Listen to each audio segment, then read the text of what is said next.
A divorcee returned to her coastal hometown after 15 years, only to discover her first love had been waiting for her all along with a secret that changed everything.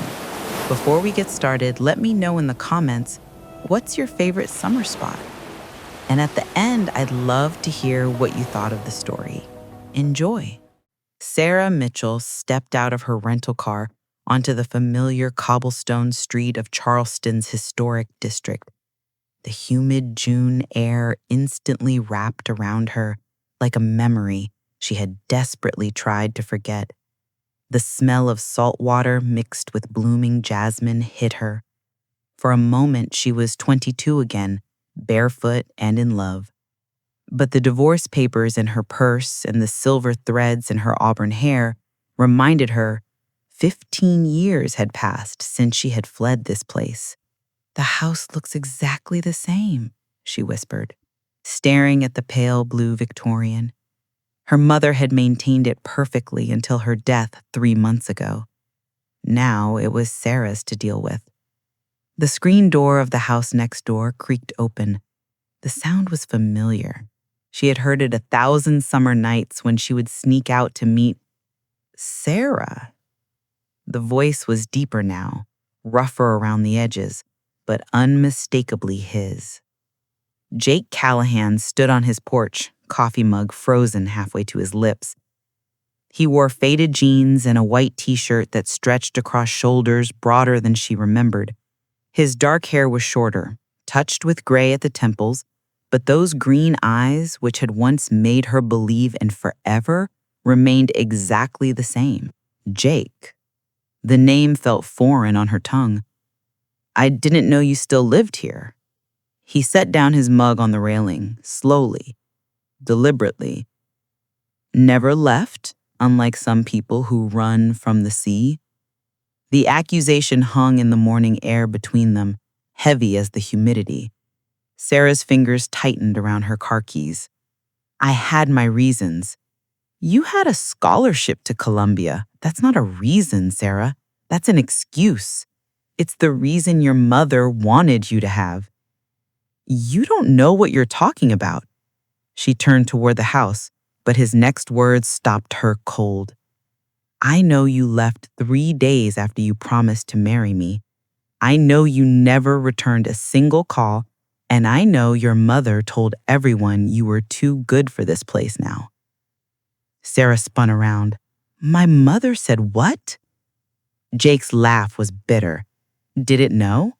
She made sure everyone in Charleston knew her daughter was destined for bigger things than marrying a fisherman's son." "That's not... I never said that. I never thought that." "No? Then why did you run?" The question she had dreaded for 15 years stood between them. Sarah opened her mouth, then closed it. How could she explain the shame and grief that made coming back impossible? "It doesn't matter now," she said finally. "I'm only here to sell the house. 2 weeks, maybe 3, then I'm gone." Jake studied her. She saw something shift in his expression. "You look tired, Sarah." The unexpected gentleness nearly undid her. "Divorce will do that to you." "I heard." "Marcus, right? The investment banker your mother always bragged about?" "Ex-investment banker, ex-husband, ex-everything." She attempted a smile that didn't quite reach her eyes. "Turns out he preferred his 25-year-old assistant." "I'm sorry." "Don't be. It was a marriage built on spreadsheets and social climbing. My mother loved him more than I did." Jake stepped off his porch and walked toward her, stopping just outside of arm's reach. He smelled like coffee and something distinctly Jake, sawdust and sea salt. "Your mother's funeral was beautiful," he said softly. "The whole town came." "I know. I couldn't. The divorce proceedings, Marcus was being difficult about the assets and..." "Jake."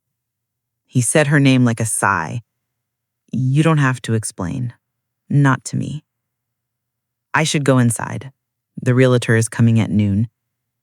You're really selling it? What else would I do? My life is in New York. Is it? Jake's eyes searched hers. Because from where I'm standing, it looks like you don't have much of a life anywhere right now. The truth stung. You don't know anything about my life. You know you ran from this, he gestured between them, from us, from the possibility that love could be enough. Love is never enough, she whispered. Life taught me that. Marcus taught you that. There's a difference. Before she could respond, a small voice called out, Dad, is everything okay? Sarah's world tilted. A boy, maybe 13 or 14, stood on Jake's porch. He had Jake's dark hair, but eyes that were startlingly blue. And something about the shape of his face seemed hauntingly familiar. Dad? Is that her? Jake's jaw tightened. Sam, inside, now. But you said when she came back. Samuel, now. The boy disappeared, but not before Sarah saw the hurt flash across his face. Her legs felt weak. Jake, who is that boy? Jake ran his hand through his hair. That's my son. Your son. The words came out strangled. He has my mother's eyes. Sarah. He has my mother's eyes. How does your son have my mother's eyes? The silence stretched between them like a taut wire. Finally, Jake spoke, his voice barely above a whisper. There's something I need to tell you, something your mother made me promise never to say. Sarah's hands were shaking now. What did my mother do? It's not what she did.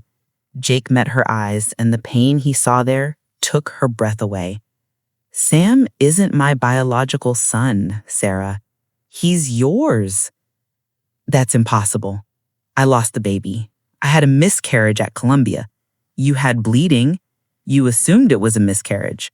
But you were carrying twins. You lost one. The other. He gestured toward his house.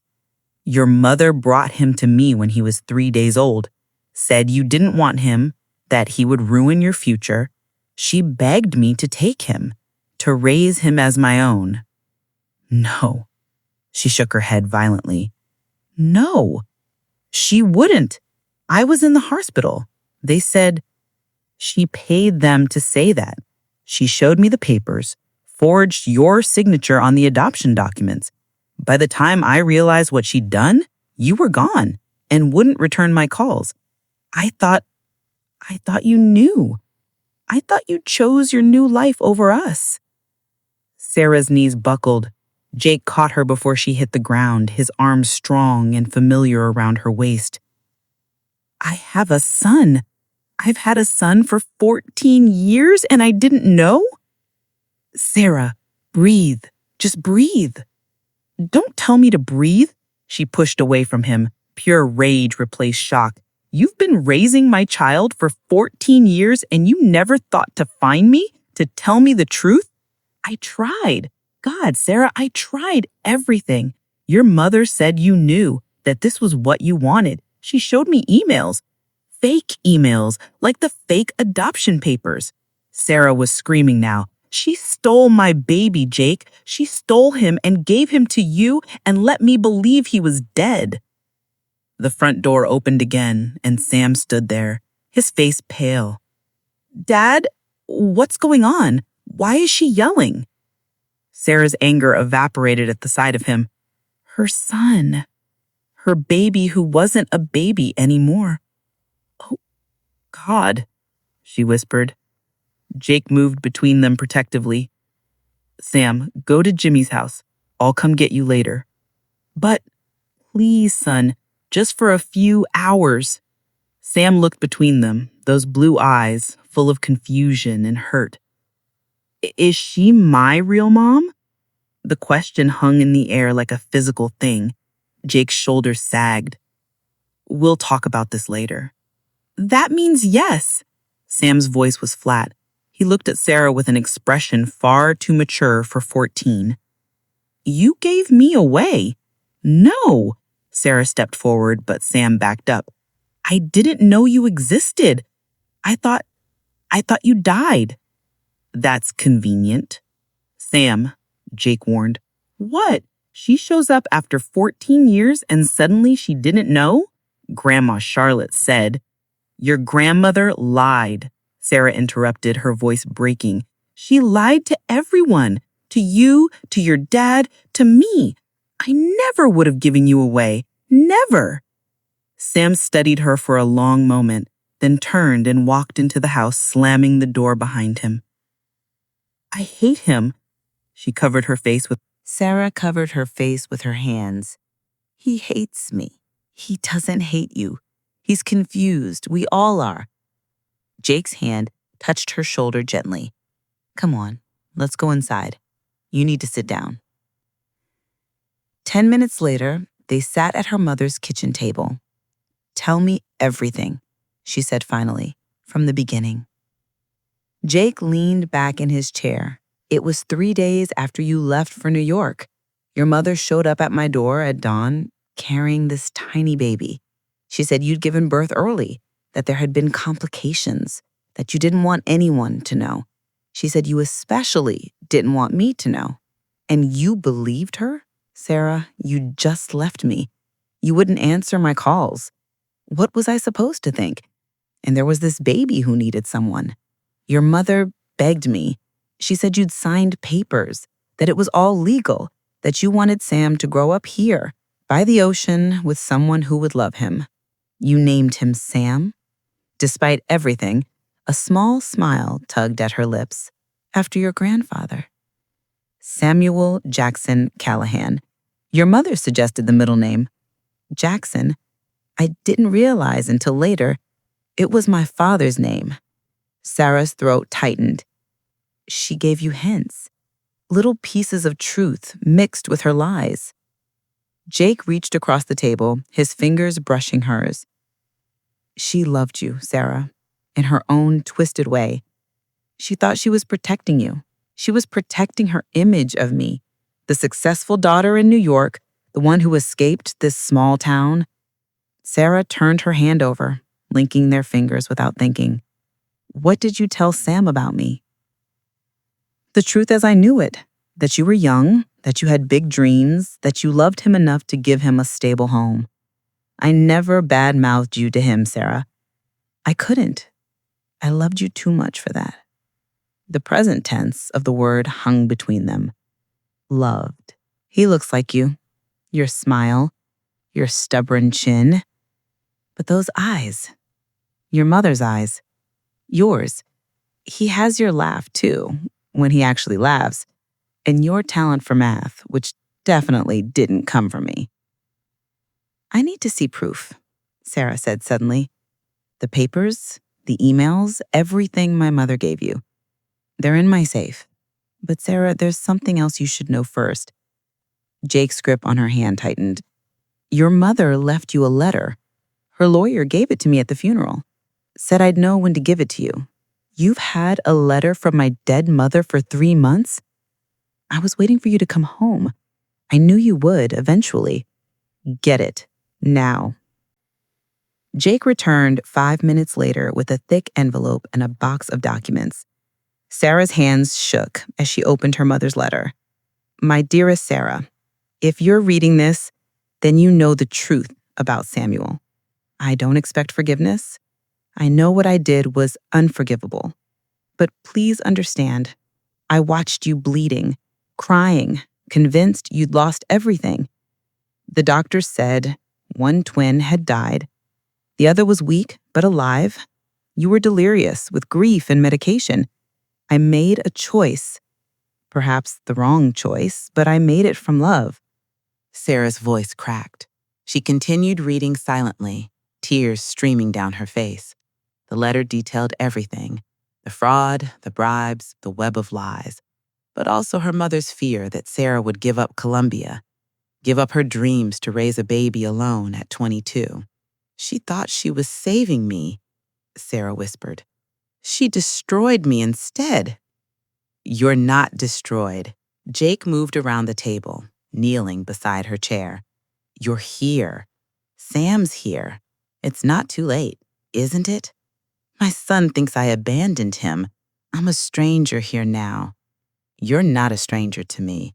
His hand cupped her face, thumb wiping away her tears. You promised to love me forever. That Sarah was naive. She believed in happy endings. Maybe she was right to. Jake leaned closer, but then his phone rang, shattering the moment. It's Sam, he said, checking the screen. He answered quickly. I'll be right there. He hung up and stood. Sam's at the pier. Some kids from school are giving him a hard time about you being back. I'm coming with you. Sarah, I don't think... He's my son, Jake. I'm coming. They found Sam at the old pier. 3 older boys surrounded him. Your mom's that rich lady who dumped you, right? My dad says she was too good for this place. Shut up, Tyler. Sam's fists were clenched. What's wrong, Sammy? Truth hurt? She didn't want you then. What makes you think she wants you now? Sarah shook off Jake's restraining hand and strode onto the pier. Is there a problem here? Mrs. Mitchell. I heard it's Miss Mitchell again. Divorce must be rough. Not as rough as explaining to your father why you're harassing my son. Sarah's voice was ice. Yes, Tyler, Sam is my son, and if you have a problem with that, you can take it up with me. Mom? Sam's voice was small, shocked. She stood beside him. I'm here if you want me to be. Tyler snorted. Right. For how long? Another day before you run back to New York? Sarah felt Sam tense beside her. Actually, she heard herself say, I'm not going back to New York. I'm staying in Charleston. Sam turned to stare at her. You're staying? Yes, if you'll let me. I've already missed 14 years. I don't want to miss any more. Tyler and his friends backed away. The 3 of them stood on the pier in silence. Did you mean it? Sam asked finally. About staying? Yes. Sarah took a breath. Sam, I know you don't understand, and I know you're angry, but Grandma Charlotte used to talk about you all the time, but she never said you were my mom. Why would she lie like that? Sometimes people convince themselves that lies are better than truth. She thought she was protecting both of us. She was wrong, but she loved us both. Dad says you didn't know about me. I didn't. If I had known, nothing could have kept me away. Nothing. My first word was boat, Sam offered quietly. Dad says I was obsessed with them from the start. That's in your blood. Your grandfather, my father, was a sailor. He taught me everything about the water. Dad says you could sail before you could drive. Still can't parallel park, but I can dock a 30-foot sailboat in a storm. For the first time, Sam smiled. Jake's smile, but with her dimple. Would you maybe want to go sailing sometime? Dad and I have a boat. I would love that. Jake's phone rang. His face darkened. It's for you, Marcus. Sarah's blood ran cold. She took the phone. How did you get this number? Your lawyer, darling. We need to talk about the Charleston property. I found some interesting discrepancies in your mother's will. The house has nothing to do with you, Marcus. Actually, it does. South Carolina is an equitable distribution state. Any inheritance you received during our marriage is subject to division. I'll be in Charleston tomorrow to discuss this with you. Sarah handed the phone back to Jake. Marcus is coming here. Tomorrow. Who's Marcus? Sam asked. My ex-husband. He wants the house. He can't have it. He can, according to the law. We were still married when she died. Sarah felt the walls closing in. Mom? Sam's use of the word stopped her cold. Are you okay? She looked at the boy who had just called her mom for the first time. I will be, I promise. Come on, Jake said. Let's go home. We'll figure this out together. That night, Sarah's lawyer confirmed Marcus's claim had merit. A soft knock interrupted her thoughts. Sam stood in the doorway with a plate of food. Dad thought you might be hungry. Thank you. She took the plate. Sam, I need you to know something. Whatever happens with the house, I'm not leaving. I meant what I said. Dad's been different since you got here.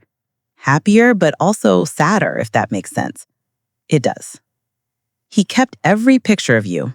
They're in a box in his closet. Sometimes I catch him looking at them. Sarah's heart clenched. I kept pictures too. Your father he's special, Sam. Do you still love him? I never stopped.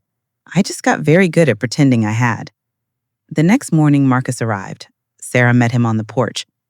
Sarah, darling, you look different. What do you want, Marcus? Half the value of this house, as is my legal right. Unless, he smiled, you could come back to New York. We could work things out. Are you insane? I made a mistake with Jessica. You and we make sense together. This place, he gestured dismissively, this isn't you anymore. You don't know who I am. You never did. I know you're throwing away your life for some fishing village nostalgia. Your mother would be appalled. My mother lied to me for 14 years. She stole my child and gave him away. So forgive me if I don't care what she would think. You have a child? Marcus's shock was genuine. Then his expression shifted, calculating. This changes things. A hidden child, previous relationship. This could affect our entire divorce settlement. Get off my property. Our property, technically. Jake appeared at her side, Sam behind him. The lady asked you to leave. And you are, Marcus asked dismissively, the man who raised her son, the one who's been taking care of what you threw away. How touching. The high school sweetheart returns. Turn back to Sarah. You have 48 hours to agree to my terms, or I'll tie this house up in court for years. After he left, Sarah sank onto the porch steps. I'm going to lose the house. No, you're not. Jake sat beside her. There is no other way. I used all my savings for the divorce lawyer. Then marry Dad, Sam said suddenly. Both adults turned to stare at him. Sam, it's a chance, Jake finished softly. A second chance I never thought I'd get. Marry me. You can't just propose because of a legal loophole. I'm not. Jake dropped to one knee, right there on the porch. I'm proposing because I've loved you for 20 years, because you're the first thing I think about every morning, because our son deserves to have both of his parents, because you belong here with us, by the ocean. Sam pulled something from his pocket, a small velvet box. He's had this for 15 years. Jake opened the box, revealing a simple silver band with a pearl. Sarah Mitchell, I've already waited half a lifetime. Don't make me wait anymore. Sarah looked at this man who had raised her son, who had loved her through absence and silence. Then she looked at Sam, their miracle. Yes, she whispered. Then louder, yes. Jake slipped the ring on her finger and kissed her, soft and sweet and full of promise, while Sam cheered. They were married 3 days later at sunrise on the pier where they'd first kissed. The ceremony was small. Sarah wore her mother's wedding dress. Marcus arrived with his lawyer that afternoon to find them on the porch, wedding rings gleaming. The lawyer took one look at the marriage certificate, dated before the divorce was final, and shook his head. You have no claim here, Mr. Blackwood. This is fraud. I'll contest it. Try it, Sarah said calmly. We have a son together. We have an entire town who will testify we've been in love since we were 20. Good luck proving this isn't real. After Marcus disappeared, Sarah found herself in Jake's arms, Sam between them in a family hug. So what now? Sam asked. Now, Sarah said, we learn how to be a family. A real one. I already have some ideas, starting with sailing lessons. Mom needs to prove she can really dock in a storm. Challenge accepted, Sarah laughed. 1 year later, the Charleston Marina was decorated for the grand opening of Mitchell Callahan Sailing School. Sarah stood with Jake and Sam. I can't believe we actually did this, she said, leaning into Jake's shoulder. I can, he replied, kissing her temple. Sam, now 15, rolled his eyes, but smiled. Can we please keep the PDA to a minimum? Never, Sarah said, kissing Jake dramatically just to make Sam groan. Sarah had finally made peace with her mother's choices after finding her journals. Charlotte's fear of Sarah repeating her own past mistakes had driven her to desperate measures. Now, watching Sam demonstrate knots, seeing Jake's proud smile, feeling the salt. Now, watching Sam demonstrate knots, seeing Jake's proud smile, feeling the salt breeze that had called her home, Sarah knew that sometimes the longest journeys lead you right back where you started. Sarah took the microphone, looking out at the crowd. 15 years ago, I left Charleston thinking I was sailing towards something better, but I was really just drifting, lost at sea. It took coming home to realize that safe harbor isn't a place. It's people, it's family, it's love that waits and forgives and welcomes you home no matter how long you've been gone. She found Jake's eyes. Someone once told me that love is never enough. I was wrong. Love is everything. To my son, Sam, who gave me a second chance I didn't deserve, you are my miracle. And to Jake, who kept my heart safe for 15 years without even knowing it, I love you. I'll love you for all the summers to come. Jake pulled her into his arms. So, Mrs. Callahan, any regrets about giving up New York? He whispered in his ear. Sarah looked at their son, at the sailing school sign, at the ring on her finger that had waited 15 years. She said, just one. Jake pulled back, concerned. What? That it took me 15 years to come home. He kissed her then, deep and sure, as the ocean breeze wrapped around their new life. And so our story comes to a close, or does it? Now, I'd love to hear from you. Were you satisfied with the ending, or did it spark 1,000 what-ifs in your mind? Here's my challenge. Write your own ending. Share your version in the comments. I'm genuinely excited to see what you create. Don't forget to subscribe to the channel and turn on notifications.